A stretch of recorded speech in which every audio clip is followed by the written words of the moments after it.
Hey, it's Ember, and today I'd love to talk about what I would say is sort of synonymous with my path of heart, sort of a path of authenticity.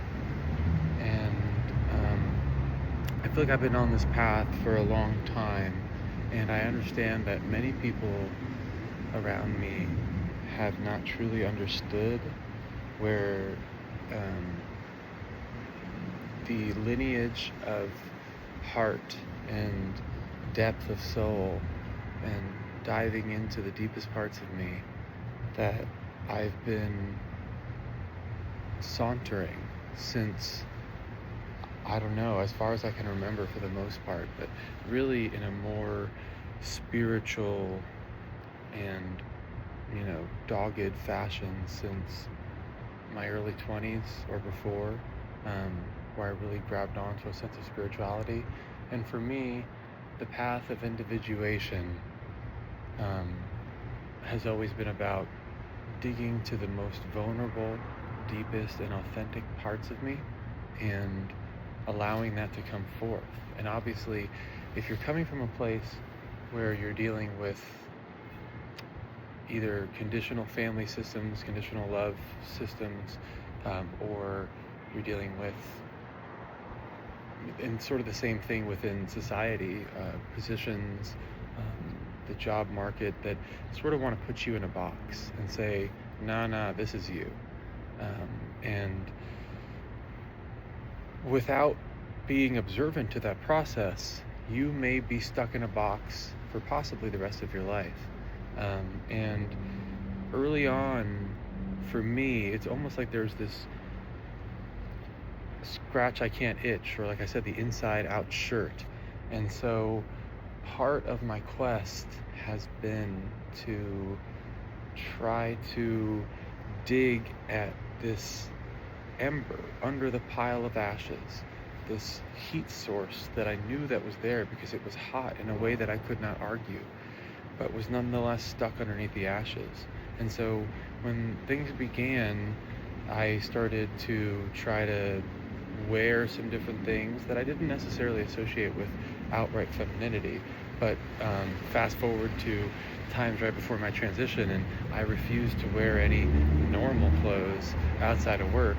And here, I think it's powerful to wear my work clothes in this particular video and say, for me, it's something that seems to keep me in the box even as conscious as I can try to become. There's something about the imprinting of a certain sense of self, whether it involves my dead name, my position, the way people receive me, the clothes that I'm sort of allowed to wear within the space. Those things could be like weights that sit upon my expression of my individualized self in a way that for a long time I couldn't exactly outline.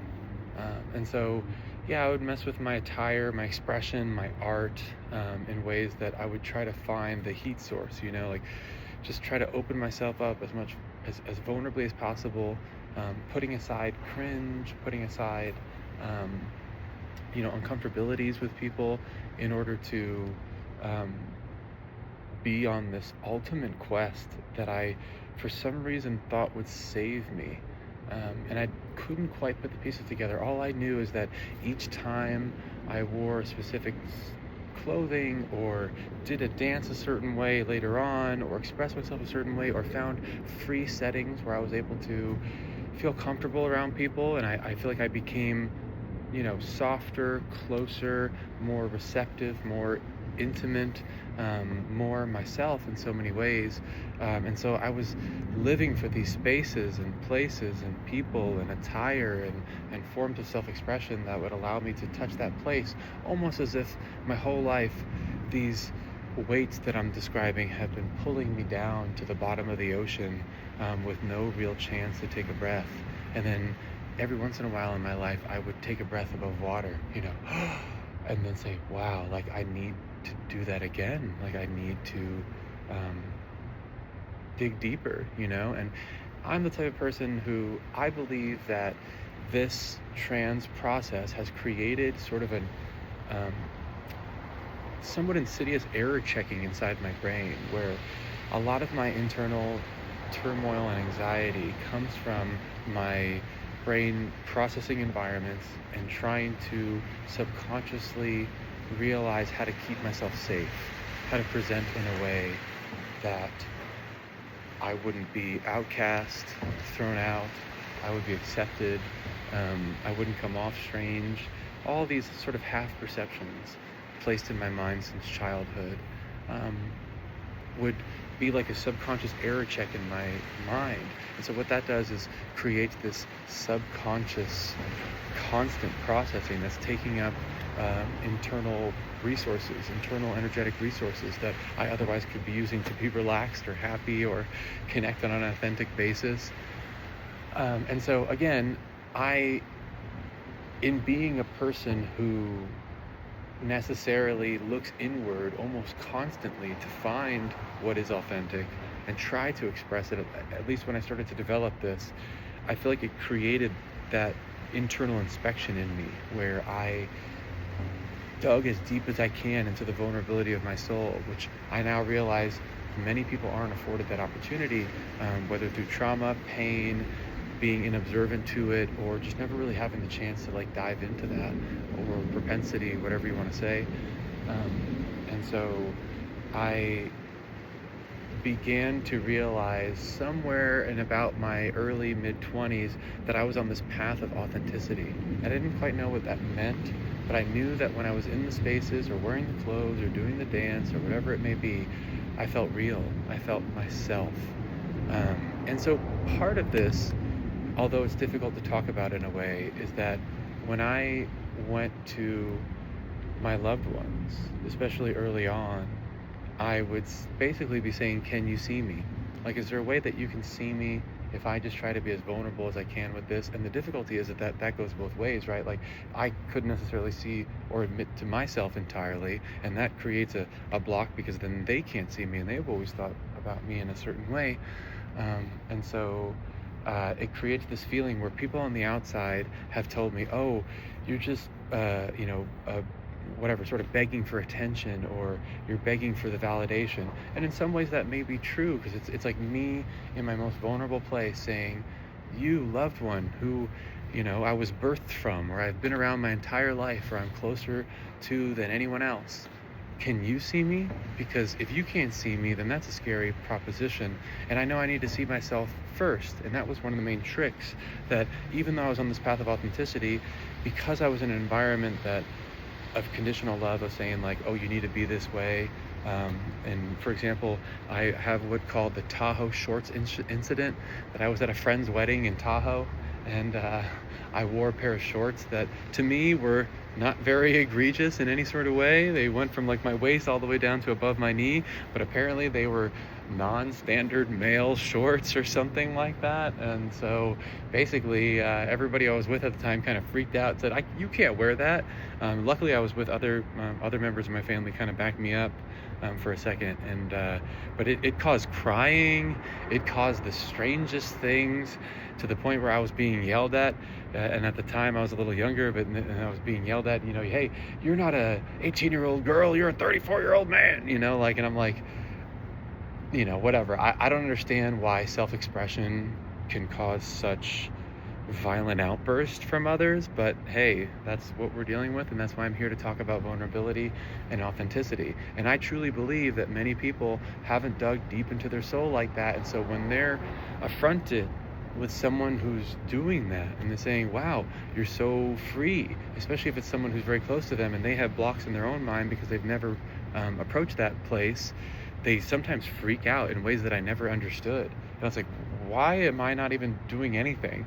And part of my family was crying. I was like, why are you crying? Like, oh, you can't wear those shorts. I'm like, really? You're crying over me wearing shorts? Like, and so regardless, I have been on this path of authenticity, and one of the blocks is the way people take that vulnerability and authenticity. And the insidious part about that is that because my mind was always structured to say, these are my people, this is my where I base my life off of, the last thing you want to do, especially when you're growing up and you're a kid, is lose that. And it programs your brain to say, I better fit myself into a box. But some of the unhappiest people are people who are not living their truth.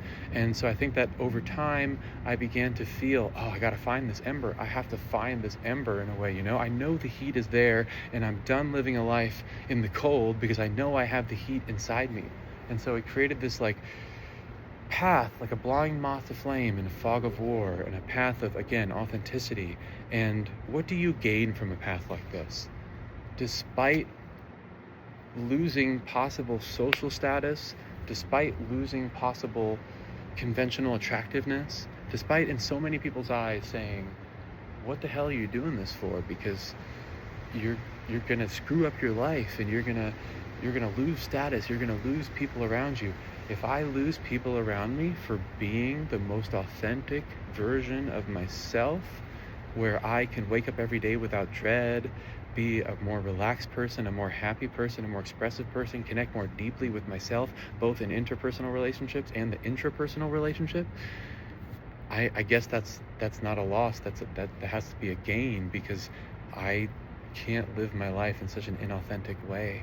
And so a friend recently reached out and said, well, it seemed like you were, sort of hampering the people around you with this feeling of validation. And I respond by suggesting that if my shirt is inside out and I'm not yet sort of fully out to myself and those around me, then there's almost nothing I can do to have them see the shirt underneath, the flipped version of my shirt, the one that feels most original. And so one powerful thing about transitioning is now, they can choose to not be around me, I guess, but I'm only inviting into further deep connection and vulnerability. I show the inside on the outside, and that's something that has brought me to a extremely grounded place. And not only in myself, but now I see what holds these types of people back, that they've never had to do that work, nor had they been inclined to, or through trauma, they've been so blocked up that they don't want to open that part of their heart, because they'd rather keep those skeletons in the closet than inspect them. Because, hey, life's going reasonably well, right? So why shake it up? But the issue is that you void yourself of the true touch of your own heart. And then thus, and let's this is deep here, you may have never received love on your true person.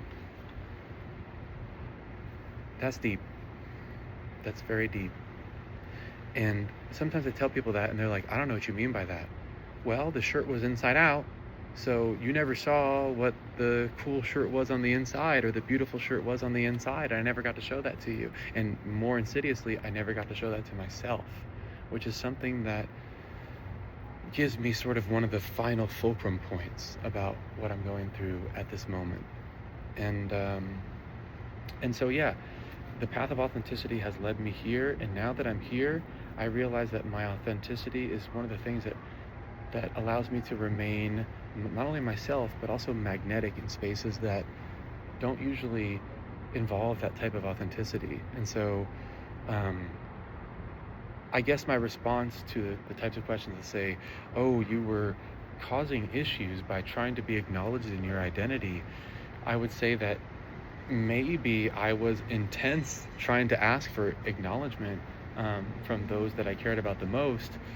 But I've also learned that there's a whole set of an emotional avoidance, a soul avoidance, a vulnerability avoidance that a lot of people carry, that I think that this quest has shown me what that is, why people go through it, and sort of why people are different there.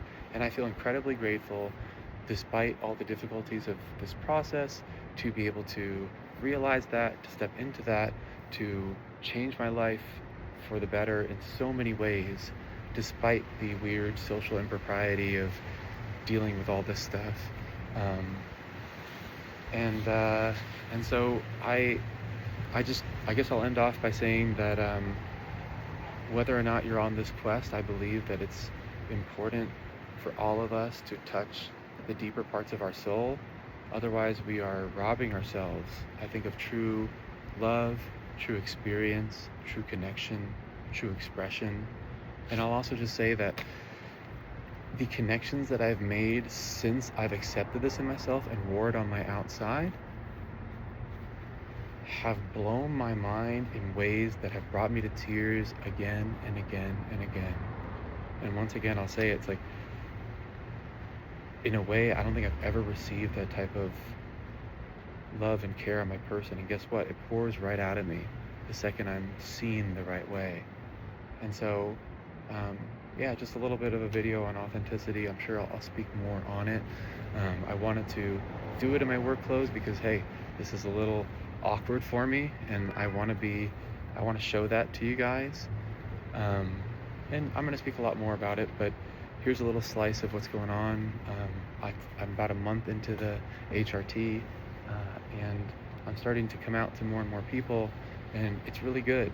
It's scary at first, but it's really good. The more that I stand in it, the more that I just feel this ultimate assured groundedness in my own heart. And no matter what happens in my reality, I feel myself, I see myself, and I can do that for the first time in a way that's absolutely a blessing, just beyond a blessing. And now not only can I receive love on myself, but I can give love out in the right way. And that is just something that goes way beyond money, way beyond social status, way beyond who's the prettiest, because in those deep reaches of connection, that's realer than real.